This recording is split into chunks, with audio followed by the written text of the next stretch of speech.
At first, it seemed very legitimate. Last October, Julie Kaiser saw an Alexander King Farms ad on Facebook. She ordered half a hog and half a cow.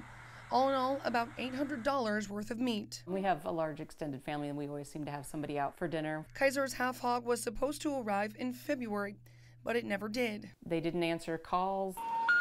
They didn't answer on the website. They didn't answer on Facebook. They didn't answer email. I got no response for approximately 2 weeks. I continued to badger. Julie says owner Bethany Alexander did eventually call her back. Alexander told her the hogs weren't growing right, but her meat should arrive by early March. It wasn't until finally later March that I said, well, I happen to live locally, so I'm going to come out tomorrow with law enforcement to get my half hog that I have already paid for. That got Alexander's attention. Julie's meat arrived the next day, but she says it was much less than what she paid for, and the cuts of meat were not what she ordered. Here's an example of the bacon that I received.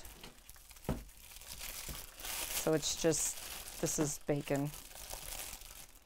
No, so not even strips of bacon? No, it's just like ends, I guess. Alexander King Farms used to operate online and for a short while at a storefront in Geneseo. Both the online and Geneseo stores are now closed, but the company's legacy lives on online. Alexander King Farms gained popularity through the web and social media, and the dozens of negative online reviews helped bring the company down. Alexander King Farms did fill some orders, but many customers say they never got the hundreds of dollars of meat they were owed, and their freezers now sit empty. Hundreds of people who say they were scammed by the company have taken to Facebook, sharing their stories on the People Against Alexander King Farms page. When we first reported this story in May, about 300 people had come forward saying the company owed them money. Now that number has risen to more than 800 people in 22 states owed an estimated total of nearly $360,000. Where is that money? Where did that money go? Well, first of all, that doesn't seem like quite an accurate number. Jeremy Carlin and Justin Raver are the lawyers representing Beth Alexander as she faces some of her former customers in court. The attorneys say this is just a case of a business growing too quickly. This is not a scam. It's a circumstance where a business and a person with the best intentions went into business to provide a service that she thought that she could do well. And for a period of time she could, and because of circumstances that were beyond her control, that ultimately didn't happen. So why didn't it happen? I went to talk to Detective Joe Bedford at the Henry County Sheriff's Office about it. He's investigating 162 complaints against the company, and those are just the complaints that have come across his desk. The Better Business Bureau has dealt with more than 300 complaints. Both Detective Bedford and Alexander's lawyers say many factors led to the company closing its doors. The business grew too fast. The production costs for slaughtering and processing the pigs became unexpectedly more expensive. I don't know if it was a point of her getting overwhelmed, not being able to fill the orders. I don't know if it was animal dead loss. I don't know exactly what it was.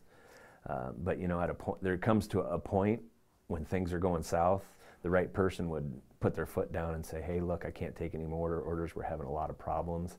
We're going to reorganize and come back at you. If you want your money back, I'll give you your money back. I mean, That didn't happen here. This did not happen here. We tried to talk to Beth Alexander in person. She did not want to be on camera. We're going to decline. Detective Bedford says he's been sharing the findings from his investigation with the Illinois Attorney General's office. They're working to investigate Alexander King Farms as well.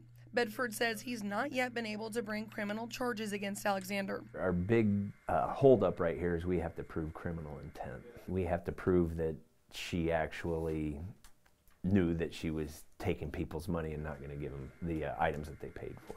So far, proving Beth Alexander knowingly took orders she couldn't fill hasn't been easy, and her lawyers say that's simply not what happened. This is not a situation where Miss Alexander has pocketed people's money because the business failed, that she's left without money as well.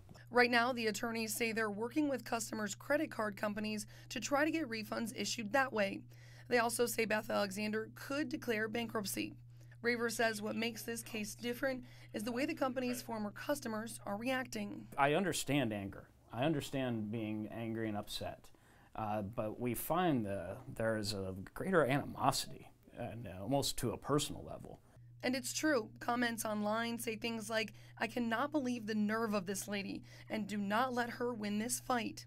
So I asked Julie Kaiser, why is everyone so angry about this? This feels more personal because it's local.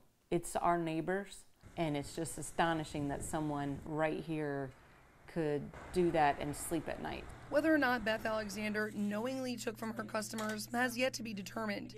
But dozens of people I spoke with say at the end of the day, they don't really care what her intent was. They just want their money back. I would love to know where that money went. I would love to know. That's something we may never know if authorities never bring charges against Bethany Alexander. Ashley Richmond, Local 4 News.